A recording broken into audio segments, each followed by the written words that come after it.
เดี๋ยวนะคือทางนู้นก็ได้เนาะอยู่ตรงไหนนะตรงนี้นะ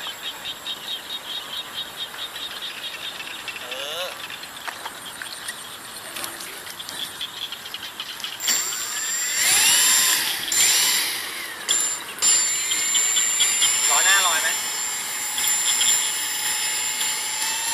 ไม่ลอยแล้วไม่ลอยแล้วเมื่อกี้มันเบาจัดอะ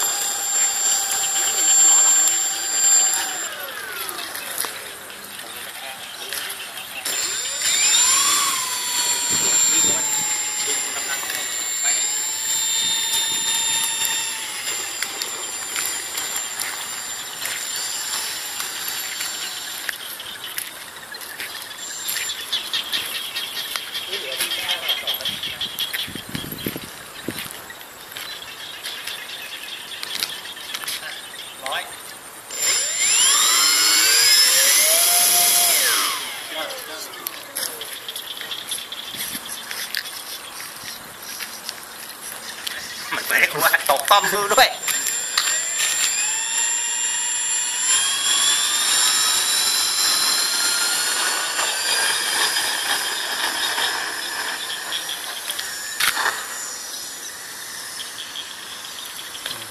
ใช่ได้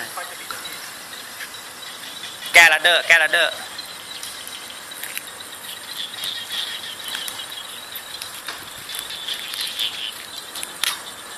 CG พอดีไหมคุณนัทหัวยังเบาอยู่นะเหรอโอ้ยดีแล้วที่เอาลงนะอีกนะโอเคกูเห็นแล้วเซ็ตให้มันเข้าที่ก่อนให้มันเข้าที่ก่อนในนัทเดี๋ยวมึงได้กลับไปซ่อมโอ้โหเฮ้ยเลี้ยวท้ายห้อยอย่าเลี้ยวลึกอย่าเลี้ยวลึกนี่เป็นกี่เปอร์เซ็นต์เนี่ยยังไม่ได้เปิดนี่พี่โอเคเนาะโอเคเนาะหัวเบาป่ะน่ะหัวเบาตูดย้อยมาก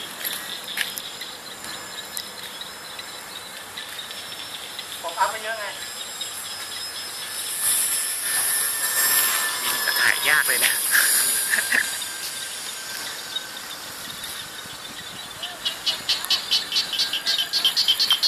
เลี้ยวลึกไม่ได้เลยเนี่ยตัวมันหนัก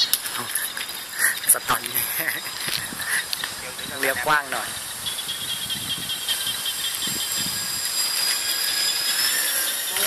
ลงโอเคมึงไม่ต้องโชว์มากลงมาก่อนหัวมันเบาขนาดนั้น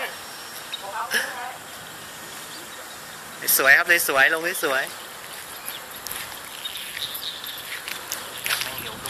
เร็วเลยมึงเร็วมันเร็วกว้าง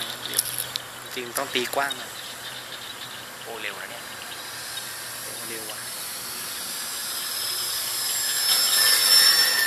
นัดแบตเตอรี่เสื้อทู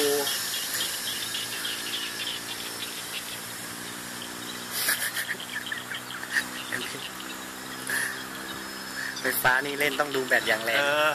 เพราะพี่เช็คแบตมาเมื่อกี้ใช่ไว้ใจไม่ได้นะมาแล้วสวยงามอะไรกันหัวข้างขวาอะไรกระพือตายดังพลื้ดเมื่อกี้เสียงล้อใช่ไหมล้อถูกสวยทีมแล้วใช่ป่ะทีมเอาไปเยอะไงคือไปผมนะครับพี่ก่อนพี่เพราะว่าจริงๆของที่ผมมันไม่เหมือนผมไงมีเครื่องหัวหนักไม่ได้หรอกอีกสักไปไหมเรียนแบบก่อนอีกสักไปไหม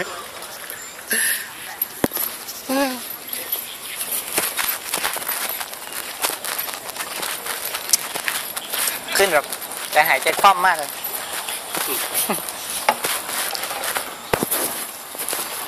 เฟซบุ๊กเลยเหรอ